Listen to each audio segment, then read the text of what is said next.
Hello everybody and welcome back to my channel. Today I am going to be sharing with you my birth labour story. I have no idea where to even start. Tomorrow I will be 3 weeks postpartum, so baby will be 3 weeks old tomorrow, so I've had some time to process what I went through. I don't even know what to say. I'm still a little traumatized, I'm not gonna lie.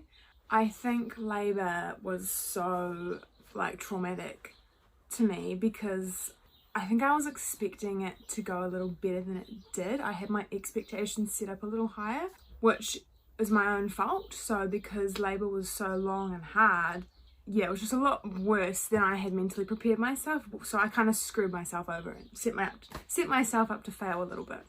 But obviously at the end of the day, I would do it all over again to have my baby girl, she's 100% worth it, as, everyone says, 100% worth it. But it's definitely traumatic and I'm definitely not planning on having another baby anytime soon. Simply because I think just because it was such a long labour. It was fine being in early labour for a couple of days, but I was in active labour for at least 10 hours. And I mean, I know some women have it even longer than that, so I didn't have labour that bad. It wasn't bad compared to some other stories, but 10 hours is a long time to be having serious contractions. Yeah, anyways, let's just jump straight into it. It was Monday night at about 11 p.m. I'd literally just put my phone down. I was going to go to sleep, and a minute later I felt my stomach, having these real strong tightenings, and I thought, wow, that definitely feels more than a Braxton Hicks contraction. It wasn't painful though. It was just enough to take my breath away and to be like, oh, it was actually quite exciting. So I was like, oh my gosh, is this me going into labour? And sure enough, it was obviously early labour. And I got my phone out, started timing my contractions, and yeah, I noticed they definitely were contractions. And that night, I believe they started to happen pretty regularly. Most of them were every 4 to 5 minutes apart, I think, or around there. But then there were some random ones after a while that were 7-8 minutes apart. My mistake was, as soon as those contractions started, I got up and I got moving and I started getting active.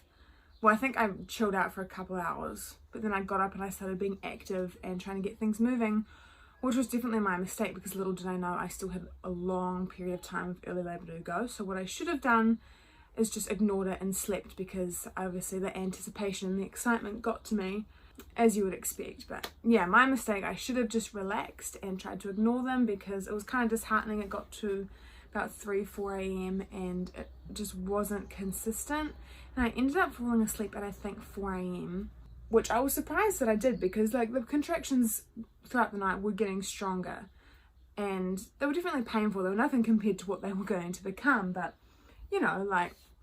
enough for me to take my breath away and not really be able to talk during my contractions because I was just trying to breathe. So I was surprised I got to sleep, but I slept from 4 till 8, I think, or was it 6? I don't know, but I got a few hours sleep. And then that whole day, they were in the morning, I wasn't really having any. I got up at around, I got really busy at around midday, early afternoon, and I just was like, okay, well, I'm just going to get shit done. I did lots of cleaning and chores and blah, blah, blah, which brought the contractions on again. And it was just basically a long afternoon, evening. And that evening, I was, trying to stay active and keep them coming, and we ended up going for a walk. Grace and I ended up going for a walk around town. I think we walked to Subway so Grace could get some Subway cookies, because he didn't want to go for a walk unless there was a purpose behind it. So we went for a walk and I did some curb walking, which is when you walk half on the road, half on the curb, the sidewalk, which is supposed to help bring on labour. So we did that, and at that point the contractions were painful, but they still, now looking back, they still weren't being consistent and frequent like they should have. And after the walk, I decided I wanted to call up my midwife and just come in to see if I was dilating or what was really going on. Come into the maternity unit, I mean.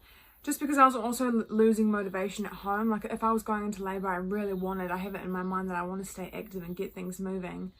And I wasn't feeling motivated at home, and I thought I might at the maternity unit. But then again, now looking back, I wish I just chilled out and ignored them as much as I could.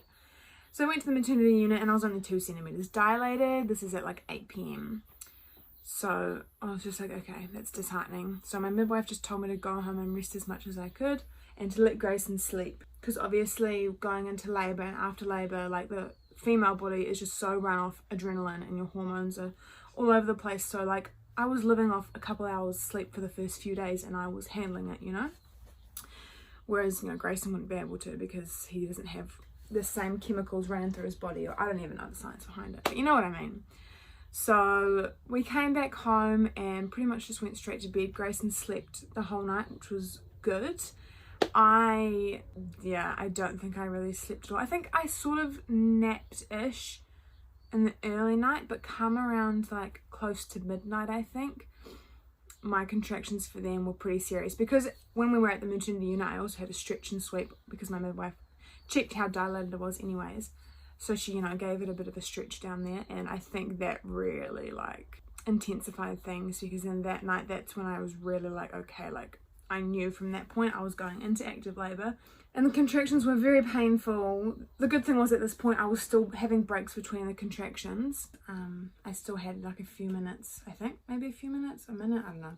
But I still had like periods between my contractions where I could just rest and prepare for the next one. But they were definitely very painful at that point, and I really wanted to wake Grayson up and, you know, like have his company. But obviously, yeah, he did have to sleep. So it got to, I think, 4 a.m. and I lost my mucus plug. I felt this thing coming out.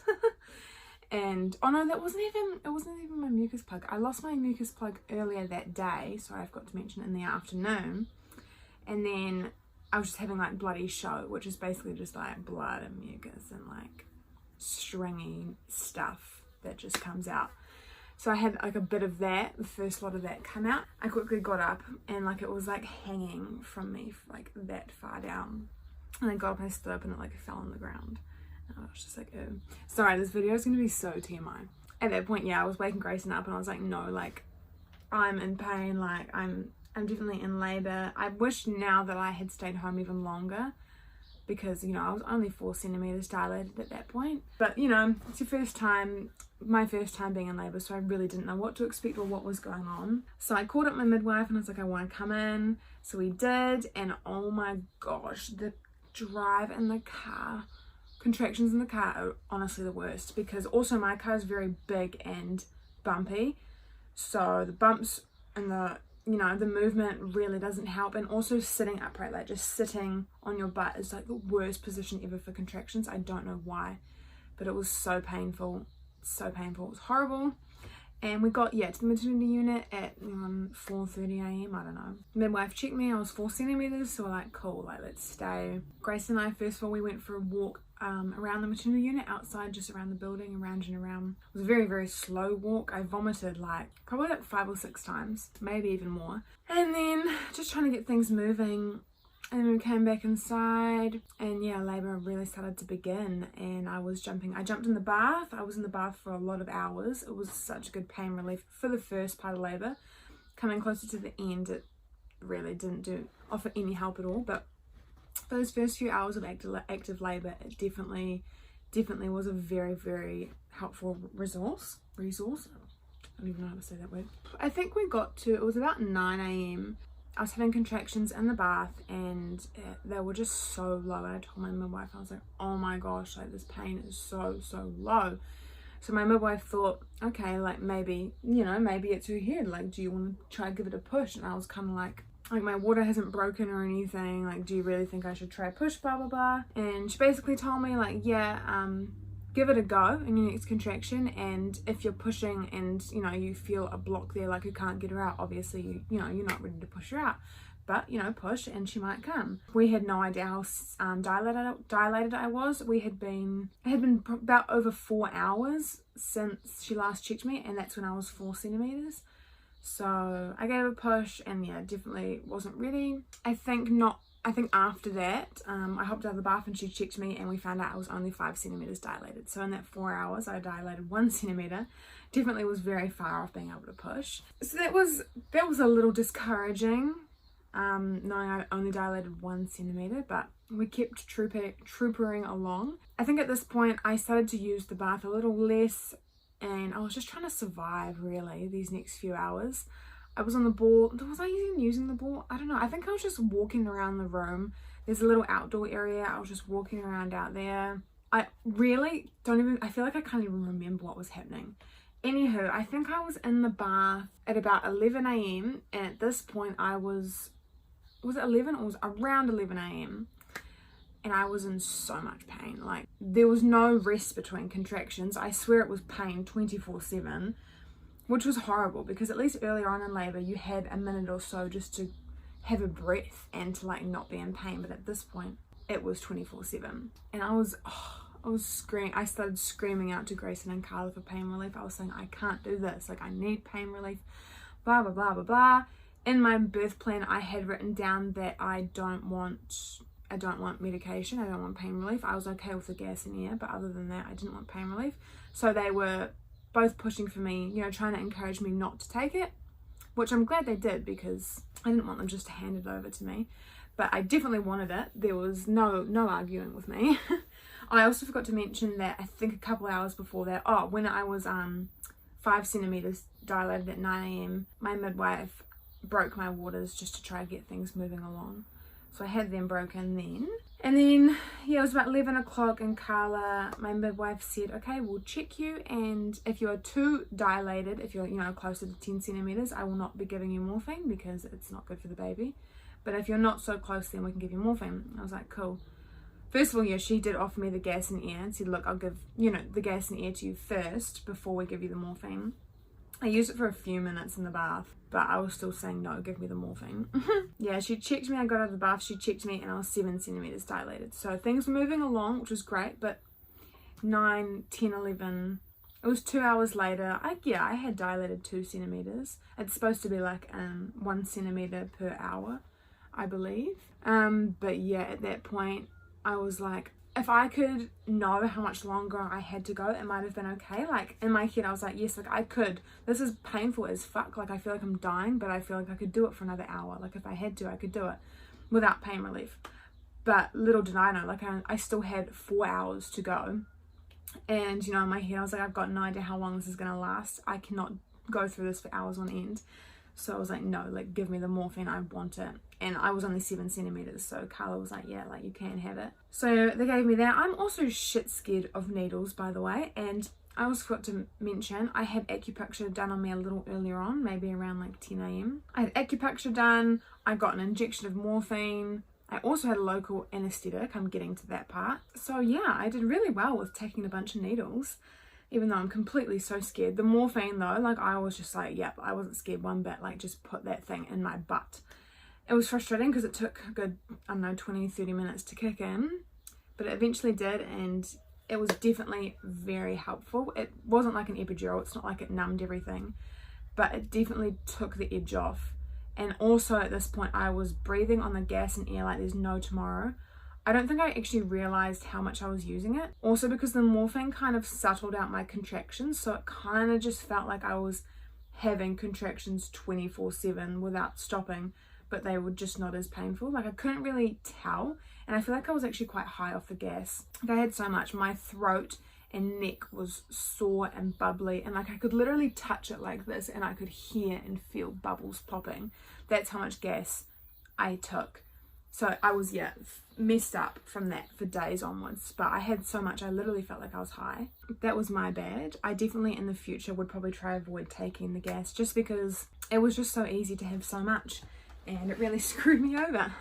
I think at about, it was probably about 1 o'clock. I must have been about 10 centimeters dilated. I never ever felt an urge to push. I think that was probably due to the morphine. All I could just feel was pain. There was no, the sad thing about taking the morphine is that I was just really out of tune with my body because I could still feel pain, but it wasn't to the extent that I should have been feeling it, and I couldn't feel when it was most painful. And I feel like the morphine may have also been part of the reason as to why pushing took so long, because at 1 o'clock I was told I'm 10 centimeters and need to start pushing, and I was like, oh, okay, like I've got no urge to push, but I started pushing, but nothing was happening. My midwife had me doing squats and pushing down with every squat. Like, she tried all these different tricks and tactics and stuff, and just nothing was really happening. I also felt like because I had no urge to push, and I couldn't even feel when my contractions were most strong. Like, I just didn't even know if I was doing it right, if that makes sense. So that was kind of a bummer. And yeah, I think maybe the morphine was part of the reason as to why, yeah, pushing took so long. Also, the gas and air had me so high and probably took away a lot of my motivation as well. You know, at this point, like, I was just so over it. And I didn't have that insane pain to really make me want to get her out, if that makes sense. So I was pushing for 2.5 hours, which was fun.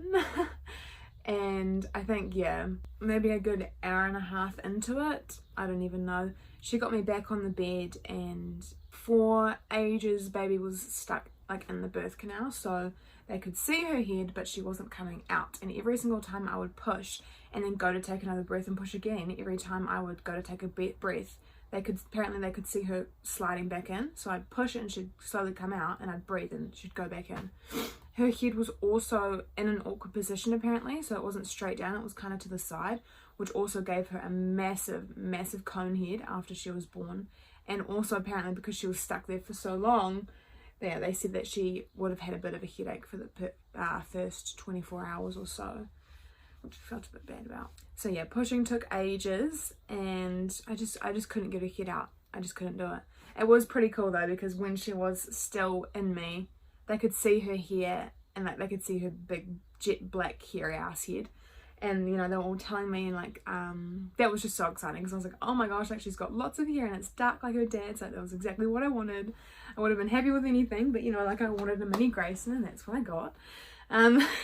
Anyways, it was so exciting because yeah, they told me to like go down and feel, and I was like, no, like that's way too freaky, like I don't want to feel. But I eventually put my head down, and it was that first moment of feeling her head and all her curls. I was just like, oh my gosh. And not long after that, yeah, things still weren't moving along. So I guess for the safety of Kehlani, my midwife decided to give me an episiotomy. She did call another midwife in a little earlier on. She did the acupuncture on me, and she also gave me an episiotomy because my midwife doesn't do that. So episiotomy is when they give you the snip of the scissors. So they only gave me a small one, but they did give me a local anaesthetic. At first, yeah, Selena was like, we're going to give you a bit of a cut to help baby get out. And like she's standing there like holding the scissors, and I'm like, fuck off, you're cutting me, like no. And then like, you need help getting her out, there's not enough room, or whatever they said. And I was like, I think I asked, I was like, are you gonna give me a local anaesthetic? And they're like, yeah, of course. And I was like, oh, like fine, like go, like cut away, like I don't care. So they gave me a local anaesthetic, which was fine, numbed it. They gave me the cut. I don't even know, I couldn't feel them cut me. Yeah, I believe not long after that she came out, I got her head out. At this point I'm beyond unmotivated. I was exhausted, like I was just unmotivated. Like I didn't even have they didn't have the urge to push. Like I just couldn't be fucked, honestly, which is kind of disheartening. I was just like, oh, like I just want to lay down and suck on this gas and air forever, and you know, just like pretend I'm not even here. But anyways, I was pushing and I got her head out, which was awesome. I didn't really feel, they call it like the ring of fire, when it really burns when you're getting the head out. I didn't really feel that. I mean, that was also probably due to the morphine maybe. I definitely felt it, but it wasn't like a ring of fire, you know, like as bad as it sounds. Also, like I feel like I'm just like sugarcoating it a bit. Like the whole thing was still super painful, but I'm just saying that the morphine definitely took off a massive edge, and I didn't experience the kind of pain that I would be experiencing if I didn't have pain relief. And then it was time to get her shoulders out, and at that point I was like, okay, like no, like we've got her head out, like I just need to push my absolute hardest and get this girl out. And at this point I'm literally screaming, like I literally screamed off the top of my lungs. May I say, I was so loud during this labor, and I'm pushing and pushing and pushing, and the most satisfying thing ever, once her shoulders were out and just feeling her body come out straight up, the most satisfying feeling ever. Words can't explain. You know, like when you're taking a big ass poop and you finally get it out, it's like that satisfaction but times 100. It was so good. And Grayson delivered her, and her, may I say, her head was purple. Her face was so purple, probably just from being stuck in the birth canal for so long. It didn't take long for her to come more to a normal colour. Grayson was actually a bit concerned when he saw her. But yeah, and then she came out, and just that moment, oh my gosh, and they put her on my chest, and it was so good. Best feeling in the entire world. I was just in absolute awe. As soon as I saw her, I was like, oh my gosh, like that is not my baby. Like, she looks nothing like me. She was definitely bigger than I thought she was going to be. It was just an absolute awe, and we had her on my chest for I think about 45 minutes, an hour, I'm not too sure. She wouldn't latch, unfortunately, so we just had cuddles.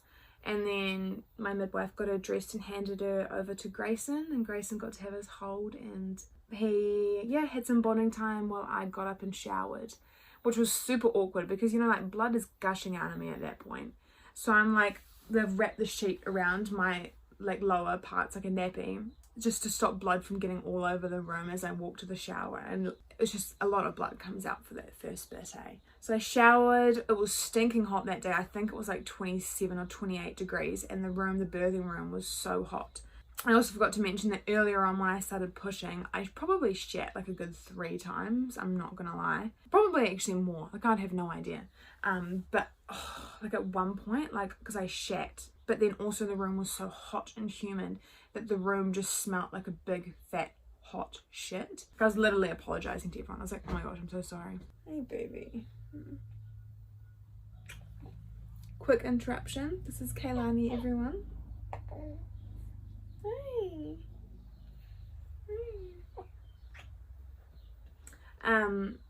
What was I saying? Anyways, it was scorching hot, so after my shower I was sweating pretty much straight away all over again. Like, I couldn't even dry myself because it was just instant sweat. It was super hot, but thank God we got out of that room, got into the postnatal room, and yeah, it was a lot cooler in there, which was nice, and we just chilled out for that evening. During labour, I feel like I was really loud. I think this labour reassured me that I have a very low pain tolerance. I always thought that, even like when I played rugby, I knew I had a low pain tolerance. Labour definitely solidified that. I was literally screaming the maternity unit down, and like I was talking to the midwives on call after the birth, and I was like screaming the whole place down. And like, you could hear me in the office and blah blah blah, and they're like, yeah. Well, they'll reassure me, they're like, it's totally fine, like completely normal, blah blah blah. But I still feel like I was being really dramatic because I think that next day there were 2 more births, one in the labour in the birthing room right next to my room and one somewhere else, and I didn't hear a peep out of anyone. Like, I'm sure they were making noise, but I heard nothing. So that was just a little bit of a smack in the face. And both of those ladies ended up getting sent to Wellington Hospital after the birth. So like something had clearly gone wrong, or you know, they experienced something that they shouldn't have and had to go to hospital, and they were still quieter than me. So lol. And then the following couple days I spent in the maternity unit was just amazing. The staff there were incredible. The nurses or midwives were just so caring. They genuinely felt like they were my friends, and they were there to support me through anything.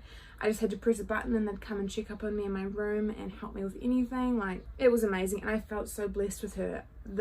She was just such an angel. She barely cried. The first night she woke up twice. She doesn't even cry when she wakes up. She just like grizzles. And yeah, she was just such an angel baby, and I felt so blessed because there was also another lady that birthed the same day as me in the other postnatal room that night, and her baby was just crying all night long, literally all night long. But it just made me feel so grateful for Kehlani because we were just blessed with such an angel baby.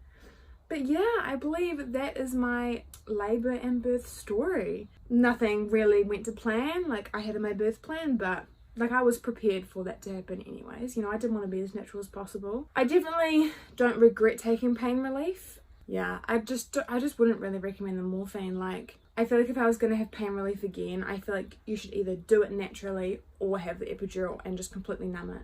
Because the morphine, it almost just made it confusing. I'm not sure how much of the gas and air, like if that had an effect on that, but for the future I would probably go either all natural or have the epidural if I could, because that needle would be pretty scary. But yeah, it was still all worth it in the end. She was born at 3:16 on the Wednesday, so yeah, I started having contractions Monday night, and then she was born Wednesday afternoon, so it was a long period, but the early labour really wasn't that bad. It was more just frustrating. And here we are. We're super happy. It's so hot at the moment. But yeah, I don't think there's anything else to add to the story, really. I think that is it. I don't want to scare anyone from this video, but you know, it's good to be prepared. I feel like if labour was a lot shorter, it would have been a lot easier, because yeah, the pain is like hell, but I think it's the fact that it dragged on for so long is what made it really hard. Like some people have like a 2-hour active labour, and you know, like piece of cake that would be, no, not piece of cake, but you know, 2 hours compared to 10 hours, like there's a bit of a difference. But yeah, anyways, you know, it was all worth it in the end. I'm happy as Larry. I'm on cloud 9 still. I can't wait to keep making videos about this one and with this one. But yeah, I hope you guys enjoyed this video. She is so big already. She's already grown out of all of her onesies that we had for her that she was wearing the first couple weeks. She's outgrown them. She's a very happy baby, and yeah, I know I've said this a million times, but we're so blessed and in absolute awe and in love. But yeah, I should stop this video now before it goes on for too long. But yeah, I hope it hasn't been too hard to follow and all over the place. I hope you guys enjoyed it, and I will catch you guys in more videos to come. Love from me and Kehlani.